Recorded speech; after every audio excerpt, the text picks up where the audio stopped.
Pernah kebayang nggak kalau di dalam ayat paling pertama dari Alkitab, sebuah pesan yang luar biasa dalam seluruh Injil ternyata udah tersembunyi selama ribuan tahun. Nah, kali ini kita akan coba gali harta karun teologis yang terpendam di dalam 7 kata Ibrani yang memulai segalanya.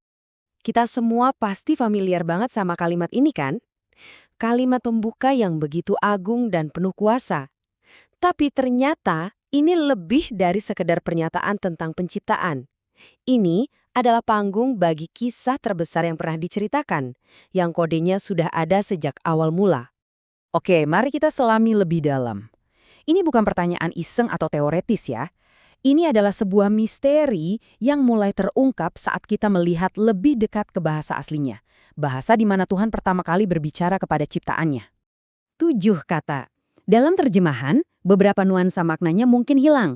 Tapi dalam bahasa Ibrani asli, setiap kata, bahkan setiap huruf, punya lapisan makna yang, wah, dalam banget. Yuk kita akan bedah kata-kata ini satu persatu. Nah, ini kuncinya. Jauh sebelum jadi huruf abstrak yang kita kenal sekarang, abjad Ibrani kuno itu seperti gambar. Ada gambar kepala lembu, rumah, paku, sampai salib. Memahami piktograf inilah yang akan membuka pesan rahasia yang selama ini tersembunyi tepat di depan mata kita. Oke, kita lanjutkan dan lihat bagaimana semua ini saling terkait. Petunjuk besar pertama kita muncul di 2 kata paling awal, di mana identitas sang pencipta sejati mulai terungkap dengan cara yang sama sekali nggak kita duga. Tepat di situ, di dalam kata pada mulanya atau bereshit, tersembunyi kata bar, sebuah kata dalam bahasa Ibrani dan Aram yang artinya putra. Kebayang nggak? Alkitab dimulai dengan sebuah petunjuk halus tentang sang putra. Ini bukan kebetulan, ini adalah sebuah desain ilahi. Nah, yang lebih menarik lagi adalah saat kita membedah piktografnya. Huruf bet itu gambar sebuah rumah, tapi juga berarti putra. Huruf resh itu gambar kepala, menunjuk pada pemimpin tertinggi. Dan huruf taf itu gambar 2 kayu yang disilangkan, tanda sebuah perjanjian, sebuah salib. Jadi, di dalam satu kata pertama saja, kita sudah punya sang putra, kepala dari segalanya yang akan menggenapi perjanjian melalui salib. Wow! Dan polanya berlanjut loh. Kata kerja menciptakan, yaitu bara, sebuah tindakan yang hanya bisa dilakukan oleh Allah, secara linguistik seolah-olah ditandai oleh putra Allah. Ini membuat ayat di Kolose 1:16 jadi semakin jelas.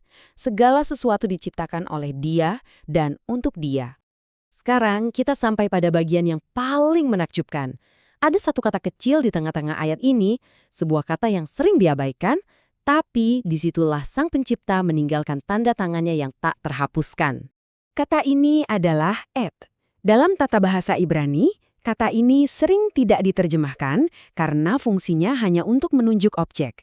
Tapi secara teologis, maknanya luar biasa. Et terdiri dari 2 huruf. Alef, huruf pertama dari abjad Ibrani, dan taf, huruf terakhirnya. Dan ini dengan cemerlang menggambarkan, ingat kan di kitab Wahyu, Yesus menyatakan dirinya sebagai Alfa dan Omega, yang pertama dan yang terakhir dalam abjad Yunani. Nah, padanannya yang sempurna dalam bahasa Ibrani adalah alef dan taf, 2 huruf yang sama persis yang membentuk kata et. Jadi, poin krusialnya adalah ini. Tepat di tengah-tengah 7 kata penciptaan, Tuhan menempatkan tanda tangan putranya. Kristus, sang alef dan taf, hadir bukan hanya sebagai agen penciptaan, tetapi sebagai pusat dan poros dari seluruh alam semesta. Kisah ini mencapai puncaknya dengan sebuah huruf tunggal yang memiliki beban teologis yang luar biasa. Sebuah huruf yang berfungsi sebagai jembatan antara surga dan bumi yang terpisah. Ini adalah huruf vav. Dalam piktograf kuno, ini adalah gambar paku atau pasak. Fungsinya dalam tata bahasa Ibrani adalah seperti kata dan, untuk menghubungkan.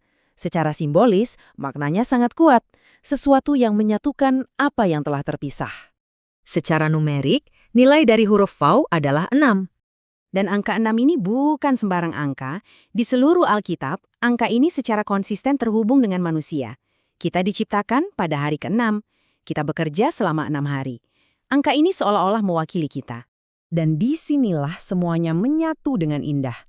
Manusia yang diwakili oleh angka 6 terpisah dari Tuhan karena dosa. Maka Yesus, anak manusia yang sempurna, datang sebagai vav ilahi, sang penghubung surgawi. Dan melalui paku-paku atau fafim dalam bahasa Ibrani, di tangan dan kakinya, ia secara harfiah menjadi jembatan yang menyatukan kembali surga dan bumi. Paku yang menebus. Memahami kedalaman ini mengubah segalanya. Ini bukan sekedar latihan linguistik, ini membuka cara baru dalam memandang keseluruhan narasi Alkitab, dari awal hingga akhir. Jadi, mari kita rangkum. Dalam 7 kata pertama, kita menemukan seluruh kisah Injil. Kristus adalah putra dan kepala, agen penciptaan, tanda tangan ilahi yang menandai awal dan akhir, dan paku penebusan yang menyatukan kita kembali dengan Bapa. Nah, yang paling penting untuk kita bawa pulang dari sini adalah bagaimana pemahaman ini bisa memperkuat hubungan pribadi kita dengannya. Ini menunjukkan bahwa rencana penyelamatan Tuhan bukanlah rencana B. Itu adalah rencana A. Sebelum cahaya pertama ada, salib sudah ada dalam pikirannya. Ciptaan itu sendiri adalah sebuah tindakan cinta penebusan. Ini meninggalkan kita dengan sebuah pertanyaan yang menggugah. Jika seluruh kisah penebusan sudah dikemas dalam kalimat pembuka, coba bayangkan harta karun apa lagi yang menunggu untuk ditemukan di sisa firman-Nya. Seluruh Alkitab, dari kata pertamanya, ternyata memang tentang Yesus.